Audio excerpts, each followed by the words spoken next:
4 मई को जो है पटना में रिलीज हो गया, पेपर लीक हो गया। इस बार 67 बच्चों को 720 में 720 नंबर मिले।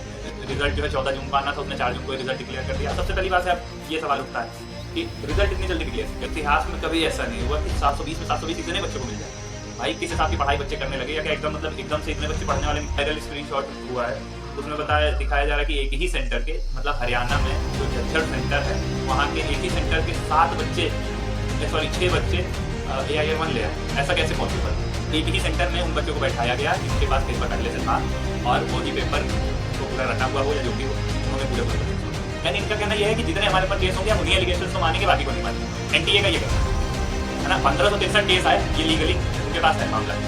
अब 720 में से 730 कैसे होती है, इसको तो आपने डिफाइन किया ही। इन्होंने एक वर्ड बड़ा बोला है, NTA is very transparent. Transparent मतलब आपको पता है सर, ट्रांसपेरेंट का क्या मतलब होता है?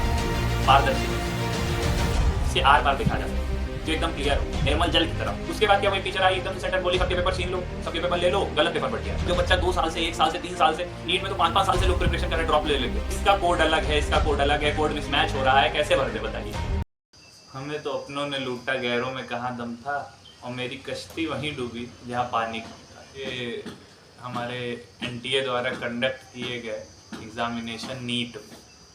तो नीट के बारे में अगर आपको जानकारी ना हो तो नीट के बारे में जानकारी दे दूं। NEET ये NTA नेशनल टेस्टिंग एजेंसी द्वारा कंडक्ट किया जाने वाला एक मेडिकल एग्जामिनेशन है, यानी चिकित्सा के क्षेत्र से डॉक्टर बनने के लिए एक एग्ज़ाम दिया जाता है जो ऑल इंडिया में होता है।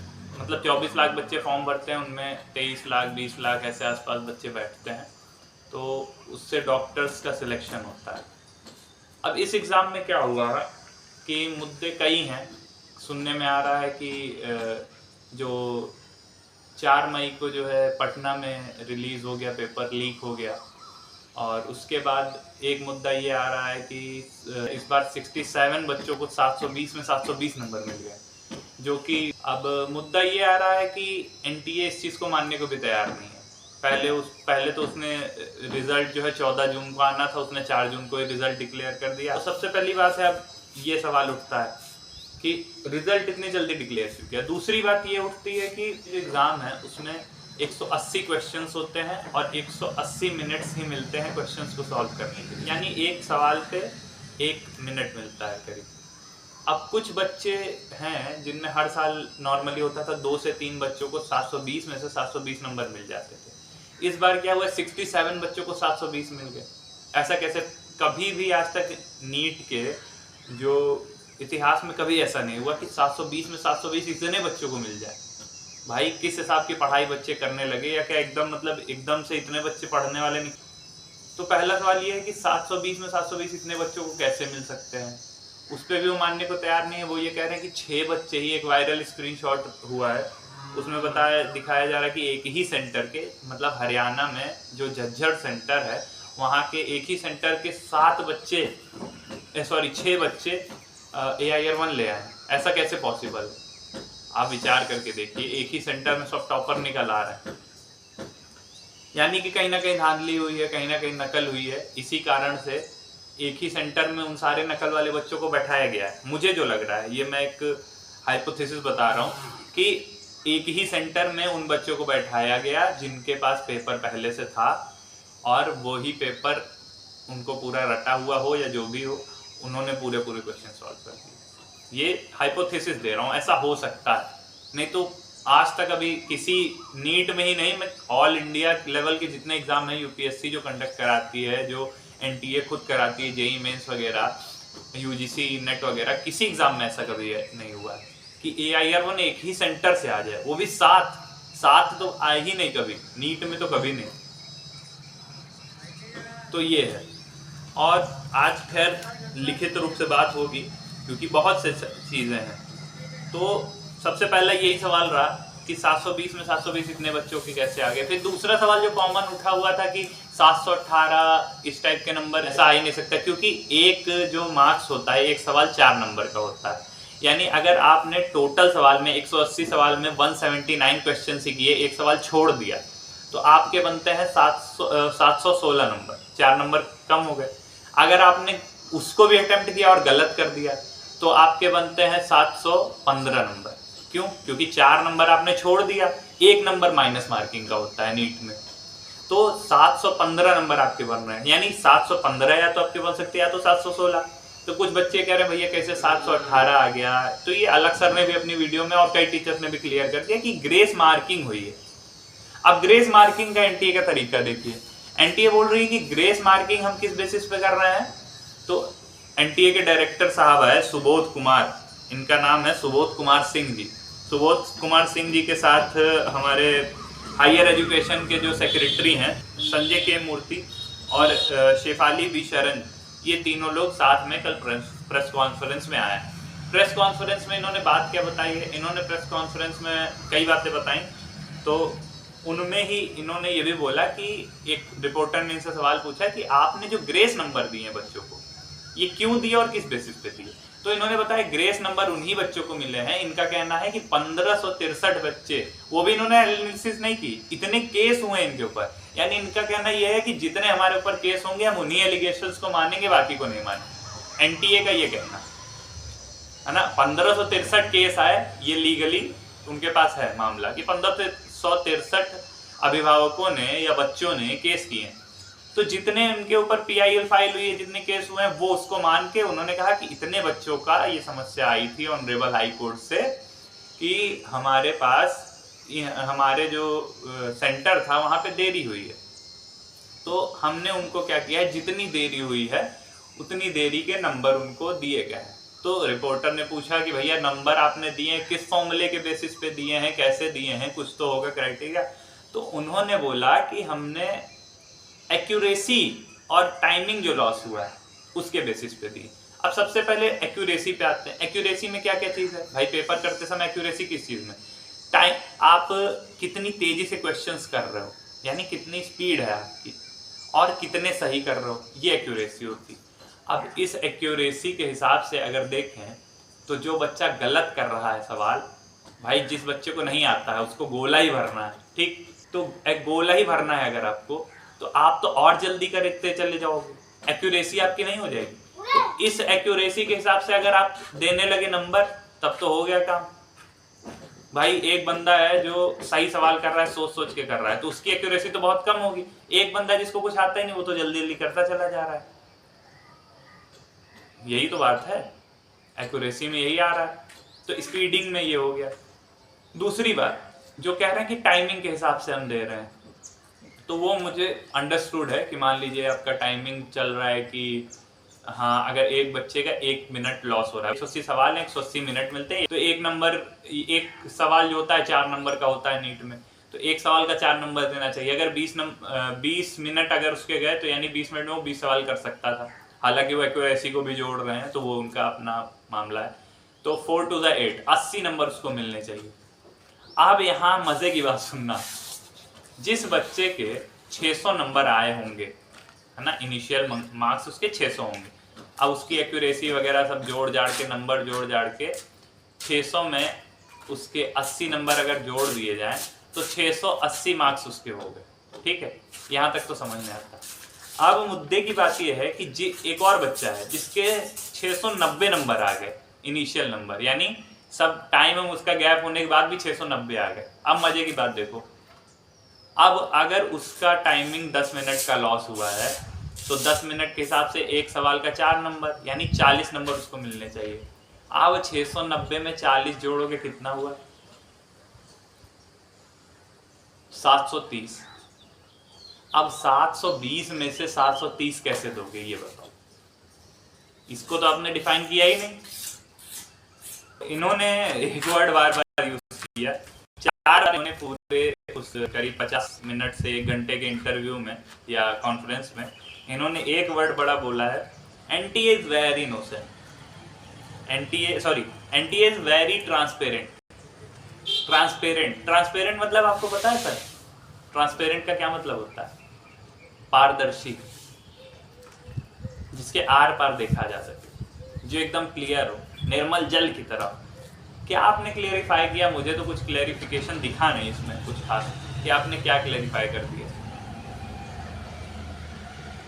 आगे बात करते हैं। तो इन्होंने कल की कॉन्फ्रेंस में ये भी बात बोली, if there is time loss process to compensate time with time. कहाँ हुआ सर, टाइम के साथ कंपनसेट कहाँ हुआ टाइम? एक सेंटर है, उसका भी मुझे नाम नहीं याद आ रहा है, उस सेंटर की बच्ची को 2 बजे, बच्ची को ही नहीं सारे बच्चों को समस्या हुई, कहानी उसकी बाहर आ पा रही है। 2 बजे का टाइम था उसका पेपर का, उसको बाइलैंग्युअल पेपर दे दिया, 2 भाषा में, हिंदी इंग्लिश दोनों लिखा है। हालांकि इसमें इतना परेशान होने वाली कोई बात नहीं थी, बच्चों ने फिर भी अटेम्प्ट करना शुरू किया। थोड़ी 5 मिनट की देरी हुई, उतना ठीक है, चलता है, चलता तो नहीं है लेकिन मान सकते हैं जहाँ इतनी बड़ी धांधली हो रही तो। 5 मिनट उसको देरी हुई, फिर भी बच्चों ने OMR भरना। OMR कुछ लोग नहीं जानते होंगे, अगर मतलब सब लोग तो जानते ही हैं, मैं ऐसे लोगों के लिए भी बता रहा हूँ जो एकदम बिल्कुल इन चीज़ों के बारे में अवेयर नहीं। OMR होता है जो आपको MCQ सवाल करने रहते हैं, यानी जिसमें टिक करना रहता है एक तरह से सवाल में, आप समझ लीजिए। तो टिक की जगह उसमें गोले भरने रहते हैं, वो OMR शीट उसको बोलते हैं। तब उस OMR दिया गया उस बच्ची को और पेपर दिया गया जिसमें से सवाल सॉल्व करने थे उसको। अब OMR शीट जो पेपर था मेन क्वेश्चन पेपर, वो क्वेश्चन पेपर में बाइलिंगुअल था, दोनों भाषा में। OMR शीट जो थी वो उसने भरना चालू किया, 5 मिनट इसमें देरी हुई, हिंदी इंग्लिश ये वो। उसके बाद क्या, वो एक टीचर आई एकदम से सेंटर में बोली सबके पेपर छीन लो, सबके पेपर ले लो, गलत पेपर बढ़ गया है। अब इतना, अब सोचिए क्या टेम्परामेंट क्रिएट हुआ होगा, जो बच्चा 2 साल से, 1 साल से, 3 साल से, नीट में तो 5-5 साल से लोग प्रिपरेशन कर रहे हैं ड्रॉप ले लेके, अपना समय बर्बाद क्या अपना, वो तो ये सोच के कर रहे हैं कि मैं एक अच्छे मेडिकल कॉलेज में पहुंच जाऊंगा। क्या टेम्परामेंट वहां बिगड़ा होगा। अब उस बच्ची का जो है मामला ये हुआ कि कैसे क्या करना है, तो उसने फिर धीरे धीरे क्या हुआ, आधे घंटे लगे इन्हीं सब मामला में फंस गया, और आधे घंटे बाद पेपर आया और उनको दिया गया इंग्लिश का पेपर। अब सीन क्या हुआ कि उसी सेंटर पे, सेम सेंटर पे कई रूम्स में हिंदी मीडियम के भी बच्चे थे। अब हिंदी मीडियम के जो बच्चे हैं उनको क्या किया गया, उनको भी इंग्लिश का पेपर दे दिया गया। अब उनके साथ क्या हुआ होगा सोचिए। कई बच्चे इतनी देर में बाहर निकल गए और अपना नाराबाजी वगैरह चालू कर दी कि नहीं ये गलत हो रहा है, ये वो, ये सब सीन हुआ। इसमें 1 घंटा कई बच्चे अंदर बैठे रहे, रोते रहे, लड़कियां रोती रहीं। आप सोच पा रहे हो, मैंने JEE की प्रिपरेशन की हुई है, जॉइंट एंट्रेंस एग्जामिनेशन, ये भी NTA कंडक्ट कराता है, तो हमने देखा हुआ है। खैर वो तो ऑनलाइन पेपर होता है, तो हम देखते हैं क्या टेम्परामेंट रहता है जब नॉर्मल पेपर के दिन, क्या टेम्परामेंट, बच्चा खाना नहीं खा के जाता है कि नींद ना आ जाए, बच्चा क्या कॉन्स्टिपेशन, क्या सर दर्द, क्या क्या समस्या रहती है, उस समस्या में एक और नई समस्या खड़ी हो जा रही है। तो सोचिए क्या हो रहा होगा मामला। अब उसके बाद भी क्या होता है कि वो इंग्लिश हिंदी के जो बच्चे हैं, वो हिंदी वाले बच्चे फिर परेशान हो जाते हैं, तो फिर से वही पेपर दिया जाता है। अब सुनिए, जो इंग्लिश के बच्चे, उनकी OMR अलग है और पेपर उनको इंग्लिश का मिल गया। अब वो उसमें कैसे भरें उस OMR में, इसका कोड अलग है, इसका कोड अलग है, कोड मिसमैच हो रहा है, कैसे भर दे बताइए।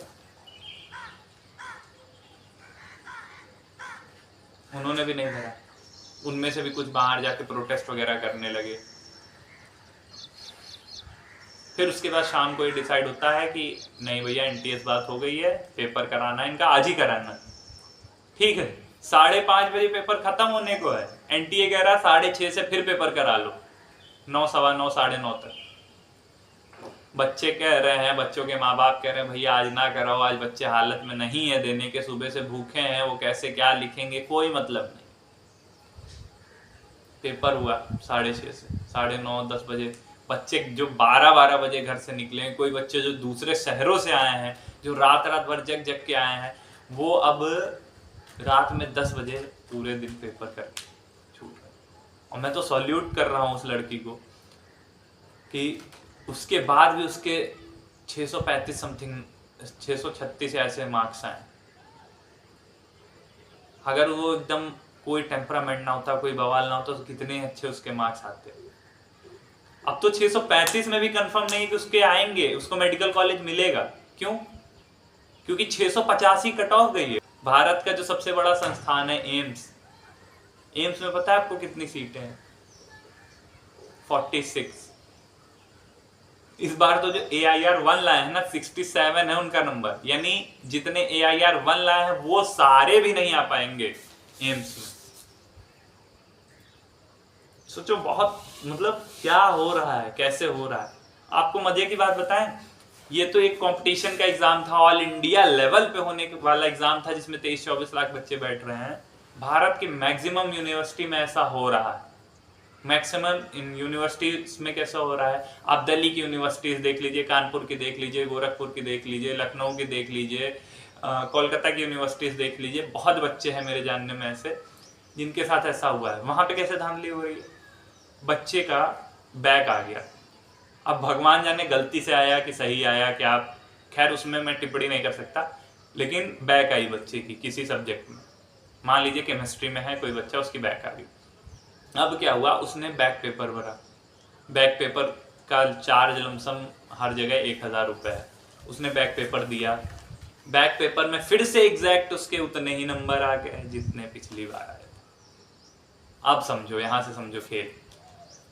हर यूनिवर्सिटी का लमसम यही नियम होता है कि बच्चा अगर सही नंबर नहीं ला पाया, मान लीजिए इनके 14 ही नंबर लाया था पिछली बार और उसकी बैक लग गई, इस बार भी उसने ऐसा पेपर किया, बहुत गंदा किया, 12 नंबर आए, 11 नंबर आए, तो उसको 14 ही देने का प्रावधान होता है कि मतलब उतने ही दे दो जितने में बैक लगी थी उसकी, ठीक है। अगर 16 लाता है, 18 लाता है, 20 लाता है, 33 लाता है, 50 लाता है तो उसके बढ़ के दे देंगे, लेकिन अगर कम आया तो उतने ही नंबर देंगे।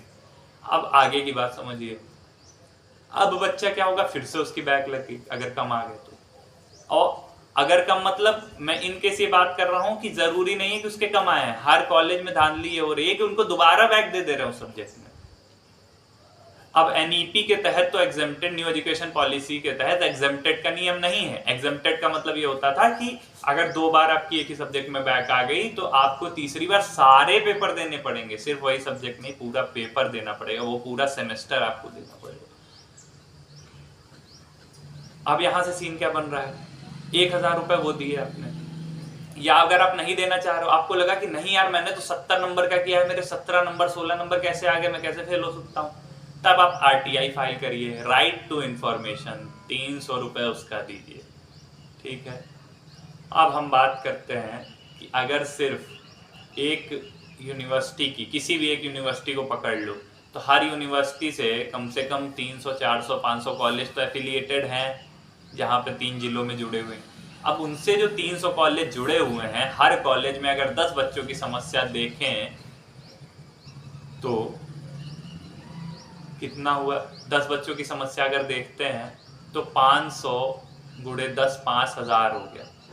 अब 5000 से अगर 300 को गुणा करें जो RTI फाइल करने के पैसे लग रहे हैं तो 5 3 15, 15 लाख रुपए सिर्फ 300 रुपए का RTI अगर जोड़े, वो भी सिर्फ एक यूनिवर्सिटी का। अगर ये 15 लाख के अलावा अगर आगे बढ़ते हैं, जो 1000 बैक का लगा, एक बार लगा, उस समय भी कई बच्चे हैं जिनका, मैं ये नहीं कह रहा कि आप ये बैक वाला सिस्टम हटा दो, मैं ये कह रहा हूँ लीगल रखो ना चीज। अगर RTI बच्चे ने फाइल की, उसके बाद आप चैलेंज करने को, हाँ इसके बाद तो प्रोसेस बता रहा हूँ, चैलेंज में आपकी कॉपी आपके मेल पे आएगी, सॉरी RTI फाइल करने के बाद राइट टू इन्फॉर्मेशन के तहत आपकी कॉपी आपकी मेल ID पे आ जाएगी, मेल ID पे आपकी कॉपी आई। अब आप क्या करोगे, उसको चेक करोगे सही है गलत है, वैसे जिसको कॉन्फिडेंस है उसको चेक करने की आवश्यकता नहीं, लेकिन ठीक है प्रोसीजर के लिए चेक किया। अब बच्चा जाएगा यूनिवर्सिटी में बोलेगा कि ये जो है मेरे ये सवाल सही, अब वहाँ के आपसे बोला जाएगा आप कॉपी चैलेंज करिए, यही एकमात्र रास्ता है। चलिए मैं इससे भी तैयार हूँ, लीगली ये सही तरीका है, क्योंकि कई बच्चे ऐसे होते हैं जिनका नहीं भी सही रहेगा तो उल्टा सीधा बातें करके कह देंगे मेरा सही है ऐसे ऐसे।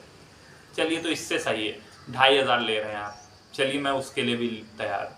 अब वो 2500 में अगर निकल गया कि टीचर की गलती है, बच्चे ने सही किया है, टीचर ने नंबर गलत दिया है, या जो भी स्कैम हुआ है अंदर आपके यूनिवर्सिटी के तहत, ठीक, अब उसमें आपको क्या, आपका क्या कर्तव्य बनता है, जो 2500 रुपए लगे हैं, अगर प्रूफ हो गया कि टीचर की गलती है, नहीं लगे एक भी ना वापस करो आप, मैं तो ये कहूंगा एक भी मत वापस करो, लेकिन अगर प्रूफ हो गया कि टीचर की गलती है तो आपको पूरे 2500 रुपए नहीं वापस करने चाहिए।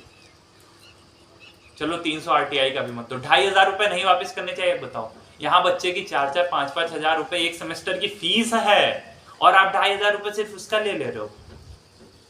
पेपर चलो बैक लगा, आप उसको वापस करो ना। नियम तो ये होना चाहिए।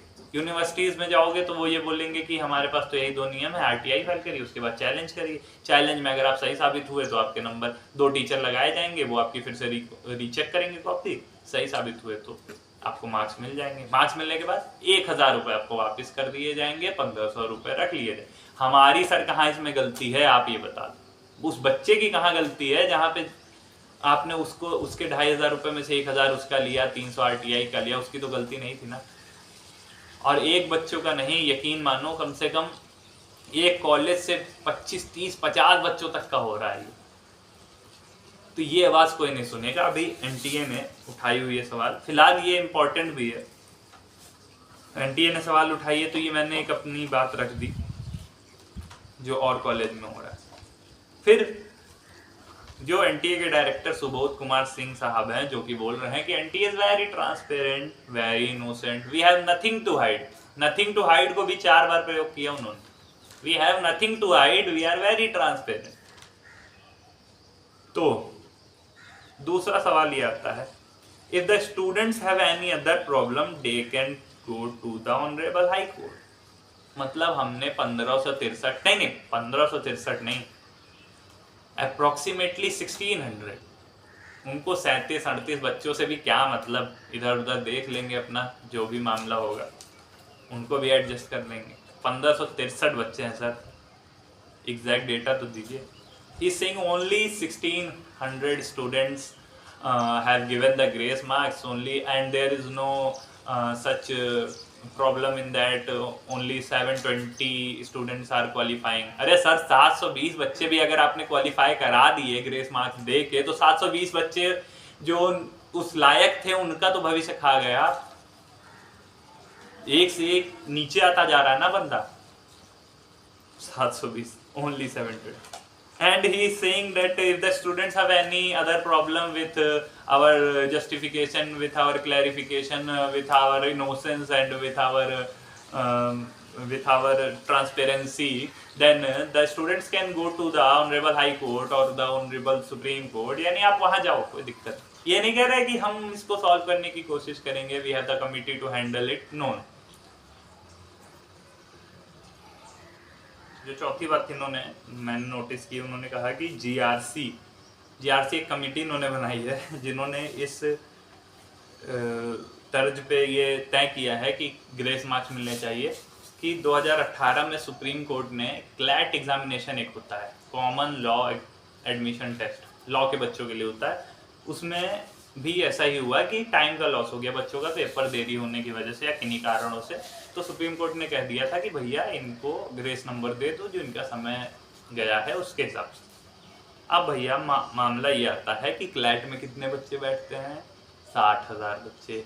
क्लैट का पेपर कैसे होता है? CBT यानी कंप्यूटर बेस्ड टेस्ट। तो कंप्यूटर बेस्ड टेस्ट है, 60,000 बच्चे बैठ रहे हैं। कंप्यूटर बेस्ड टेस्ट में एक्यूरेसी होती है कि बच्चे को कितना समय बर्बाद हुआ है, उसमें पेपर नहीं बंटते हैं। उसमें ये होता है कि वेब से कितना समय लग गया आने, तो वो जो टाइम गया उसके हिसाब से एक्यूरेसी आप देख सकते हो, ये सब चीज़। इसमें कैसे देख लोगे कितना हुआ? तो एक ऑप्शन आता है CCTV। अब इन्होंने बोला कि 4700 कुछ अप्रॉक्स इनके पास CCTV थे और इन्होंने अपने ब्रोचर में लिख रखा है कि इतने अगर CCTV हैं और हम सबकी लाइव व्यूइंग करते हैं, यानी लाइव देखते हैं उनको, इतने CCTV सेंटर्स को जो हमारे सेंटर्स में लगे हुए हैं, इतने CCTV हम देखते हैं, तो काहे ये लगा रखे हैं भैया? देखते होते आप तो आपको 4-5 मई को ही पता चल गया होता, जो भी डेट थी एग्जाम पता चल गया होता, इतना समय ना लगता आपको साहब, डायरेक्टर साहब। 5वीं बात जो इन्होंने अपने भाषण में कही कि नेगेटिव नंबर वालों को भी ग्रेस दिया गया है, -20 से 720 तक ग्रेस दिया गया है। ठीक है, तो उस पर मैं सवाल कर ही चुका हूँ। ठीक है, अगली बात आती है कि किस बच्चे को कितना ग्रेस मार्क्स दिया गया है, हमको ये बता दीजिए। ठीक है, किस बच्चे को कितना ग्रेस मार्क्स दिया गया है, और जो 1563 बच्चे आप बता रहे हो जिनको ग्रेस मार्क्स दिया गया है, उसकी लिस्ट कब आप जारी करने वाले हो, ये हमको बता दो।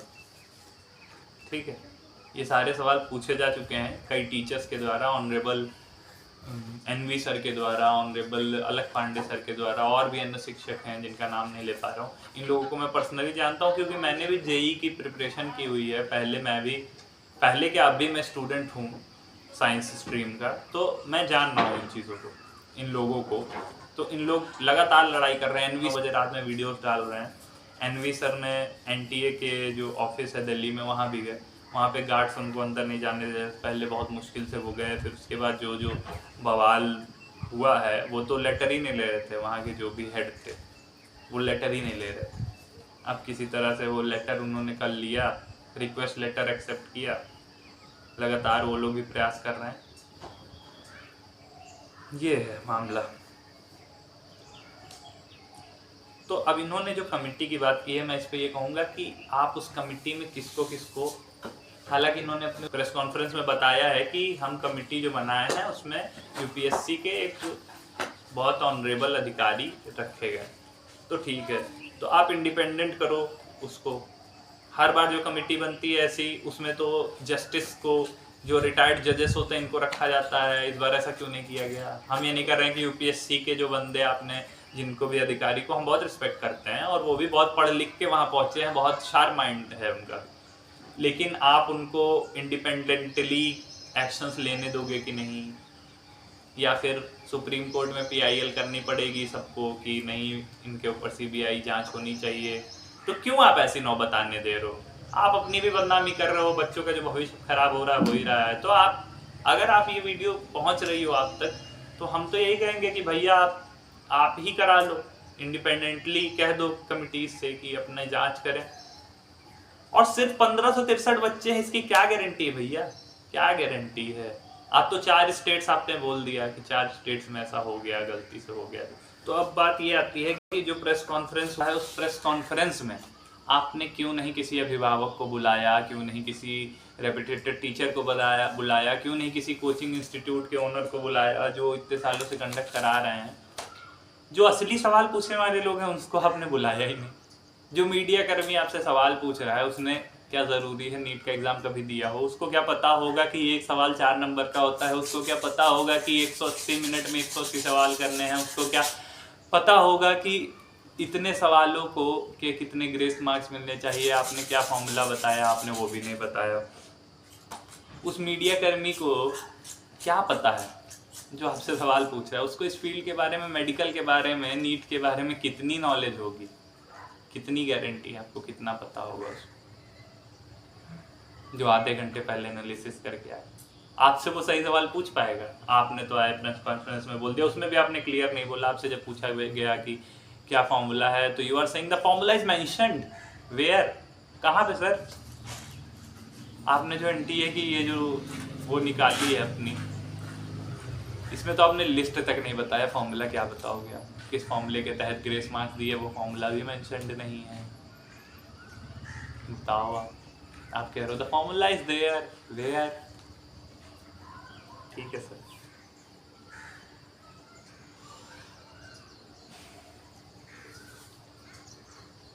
तो अब हमारा मेन ये मुद्दा आ रहा है कि हमको ऐसा लगता है कि एनटीए का एग्ज़ाम दोबारा होना चाहिए। मुझे और कोई आसार नहीं दिख रहे हैं। हाँ, जांच आप करवाओ सही तरीके से, और सबसे पहली बात, जिन लोगों की वजह से इसमें कई बच्चों की जानें भी गई हैं, पता है आपको? जो इतने 4-4 सालों से ड्रॉप लेके बैठे हुए हैं बच्चे, जो तैयारी कर रहे हैं, कई बच्चों ने, मैं ये नहीं कह रहा कि उन्होंने बहुत अच्छा काम किया भैया। देखो, अगर कोई हमारी एज का लड़का देख रहा हो, कोई प्रिपरेशन कर, हमने भी की है प्रिपरेशन, और ऑनेस्टली बताऊं, सही नंबर से सिलेक्शन नहीं हुआ, जितनी उम्मीद थी उतना नहीं। तो भैया देखो, कायरता छोड़ दो, ये कायरता के काम है, और तुम्हारे लिए ताली नहीं बजाई जाएगी तुम्हारे यहाँ से देश छोड़ के, दुनिया छोड़ के जाने के बाद। तो भैया हम तो यही हाथ जोड़ के निवेदन करेंगे कि कभी सुसाइड और ये सब चीज़ें मत करो, मत करो। लड़ाई लड़ो मत, क्यों हार जा रहे हो तुम? एक छोटी सी चीज़ में हार गए, बहुत बड़े लेवल की बात है, तो बहुत सारे लोग भी तो चाहिए। नहीं सुने हो वो कहावत कि चूहे सॉरी जो कबूतर था उसको शिकारी ने पकड़ लिया, कई कबूतर थे, फिर कई कबूतरों ने सोचा कि एक साथ मिलके उड़ेंगे। एक कबूतर क्या करेगा? तुम अपनी आत्महत्या कर ले रहे हो तो सोचो तुम्हारे माँ बाप को जो दुख हो रहा है, पीड़ा हो रही है, जो तुमसे उम्मीदी थी वो तो वैसे भी पूरी नहीं कर पाए, तुमने तोड़ दी, कर्जे में तो हो ही गए ना वो। उसके बाद जो लड़ाई लड़ सकते थे तुम सब लोग एक साथ मिलके, वो लड़ाई भी तुमने उसमें से एक अपना जो योगदान था उस योगदान को तुमने खत्म कर दिया। अरे नहीं PIL फाइल कर पाते, नहीं लड़ पाते तो सोशल मीडिया पे तो कुछ कर पाते, कुछ तो कर पाते। मर के क्या कर लिया बताओ? अध्यात्म ये कहता है कि मरोगे तो और भटकोगे। तुम्हें लग रहा है मर के सबसे मैं छुट्टी पा जाऊंगा, मुझे जवाब नहीं देने पड़ेंगे, मुझे रिश्तेदार नहीं, और ऐसे रिश्तेदारों से भी हाथ जोड़ के विनम्र निवेदन करूंगा कि जले पे नमक छिड़कने वाला काम छोड़ दीजिए। कल के आज उनके बच्चे के साथ हुआ है, कल आपके बच्चे के साथ भी हो सकता है। तो कभी नंबर तो पूछना ही नहीं चाहिए। उस बच्चे ने इतनी मेहनत की, नीट का एक फॉर्म भरने में भी 10 बार कोई बच्चा सोचेगा, 10 बार सोच के तब भरेगा कि हम लायक भी हैं कि नहीं उसके। तो हमारी NTA से सिर्फ यही दरख्वास्त है, और यही मेरी शुरू से यही मेरे मन में विनती थी कि भैया आप पेपर दोबारा कराओ। आपका जो भी लीगल प्रोसीजर है, जो भी जांच करानी है आपको कमेटी के द्वारा, कमेटी को भी इंडिपेंडेंट रखो, अपने अंडर दबाओ मत, उसको करने तो जो काम करना चाह रही है ऐसा आप ऑर्डर। और पेपर होना चाहिए, दोबारा होना ही चाहिए पेपर। और बच्चे आप सब लोग भी, जो भी छात्र, आप लोग पढ़ना शुरू कर दो। और NTA से ये दरख्वास्त फिर से करूंगा कि पेपर दोबारा आपको कराना चाहिए, और पैसे की कोई डिमांड नहीं होनी चाहिए। 1600 रुपये एक जनरल 1700 रुपये एक जनरल कैटेगरी के बच्चे को देना पड़ रहा है नीट का फॉर्म भरने के लिए। They pay a huge amount of cash, they pay huge fees, huge registration fees for this. This is not acceptable, this is not acceptable. Ministry of education को इसमें इन्वॉल्व होना चाहिए था, मुझे ऐसा लगता है होना ही चाहिए, क्योंकि ये तो एक कॉम्पिटिटिव एग्जाम की बात है जो पूरे भारत में हो रहा है, उस पर कोई ध्यान नहीं दे पा रहा है। जो हर यूनिवर्सिटीज़ में हो रहा है, हर 6 महीने पे जो सेमेस्टर एग्जाम्स हो रहे हैं उनमें हो रहा है, उस पर तो किसी का ध्यान ही नहीं जा रहा है। वहाँ भी ये चीज़ें फोकस में आनी चाहिए। मुझे लगता है कि बहुत बड़े लेवल पे ये चीज़ें हो रही, बैक पे बैक लग रही है, उसका कोई क्लैरिफिकेशन नहीं, कोई मतलब जस्टिफिकेशन ही नहीं। बच्चे दौड़ते रहे, 2 प्रोसीजर बचाएंगे, RTI फाइल करिए, चैलेंज कर दीजिए, चैलेंज का 2500 रुपये पैसा बताते हैं जैसे डील चल रही। बहुत बड़े लेवल पे हो रहा है, लेकिन इस पर फोकस ना करते हुए अभी 23 लाख बच्चों की जीवन का सवाल है। तो सुप्रीम कोर्ट से तो मुझे बहुत उम्मीद है कि वो सही जस्टिफिकेशन देंगे। जो भी उनकी समर बेंच है, क्योंकि इस समय छुट्टियाँ चल रही हैं सुप्रीम कोर्ट में, तो जो भी उनकी समर बेंच है वो इस पर PIL को एक्सेप्ट कर रही है, करेगी, और एक अच्छा जस्टिफिकेशन मिलेगा इन सभी बच्चों को। तब तक हम आवाज़ अपनी बंद नहीं करेंगे। हर छोटे से छोटा क्रिएटर आवाज़ उठाता रहे इस चीज़ पे। ये मत सोचो तुम्हारे कितने फॉलोअर्स, कितने सब्सक्राइबर, आवाज़ उठाओ। अपने जानने में तो 10 लोग जानेंगे, माँ बाप तो जानेंगे अच्छे से। तो हार नहीं मानना है हमें, अपना जो भी लीगल तरीके से हमारे जो भी क्रिएटर्स हैं, टीचर्स हैं, हमारे लिए कर रहे हैं। बच्चों चिंता ना करना, भाई लोग, जो भी भाइयों बहनों जो भी आप हो, आप चिंता मत करना इस चीज़ को, कुछ ना कुछ निकलेगा। और जो नहीं भी हैं, जिन्होंने एग्ज़ाम नहीं भी दिया है, उन लोगों से अगर आपके पास समय तो देश के लिए भी थोड़ा सा समय दो, देश के बच्चों के लिए। हो सकता है ये सेवा का अवसर मिला ही हो हमको। 4 महीना वेंटिलेटर पे होने के बावजूद मेरे बच्चे ने पेपर निकाला है। नहीं आप रोए नहीं प्लीज। 4 महीना होने के बावजूद मेरे बच्चे का बिल्कुल, मैंने सर से मिलके गई थी और मेरे बच्चे ने बहुत परेशान हुआ। और जब से पेपर निकाला है तब से न खाना खा रहा, घर से बाहर नहीं निकल रहा। आज मैं जबरदस्ती लेकर आई हूँ। मेरा नाम हर्ष है और मेरे इस साल 644 नंबर आए हैं। अप्रॉक्स 35,000 रैंक है मेरी, और 4 महीने में वेंटिलेटर पे था। इससे पहले मेरे 2 ऑपरेशन हुए उस 6 महीने में। 1 साल मिला था मतलब प्रिपरेशन का। तो शुरुआत के 6 महीने में वेंटिलेटर पे था। पहला अपेंडिक्स का ऑपरेशन हुआ, उसके बाद मुझे पेरिकार्डियल इफ्यूजन हो गया, तो हार्ट के आसपास पानी भर गया। तो उसके लिए मुझे BML वो मैक्स हॉस्पिटल में मैं वहाँ पे भर्ती रहा था पूरे।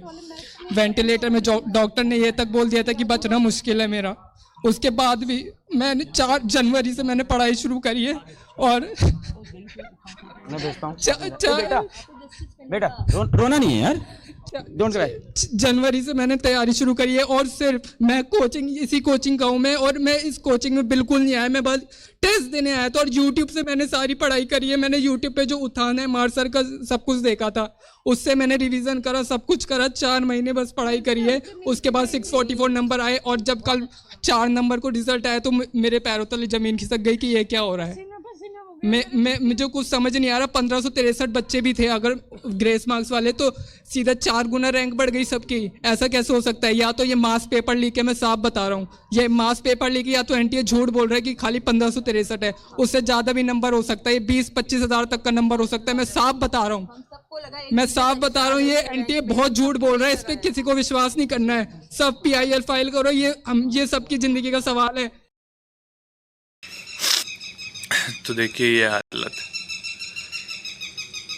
क्या होगा, मतलब इस देश के भविष्य का क्या होगा। जो बच्चे मतलब कुछ भी प्रयास नहीं कर पाए, वो अगर डॉक्टर बनेंगे तो आने वाले समय में वो हमारा आपका देश का क्या भला करेंगे।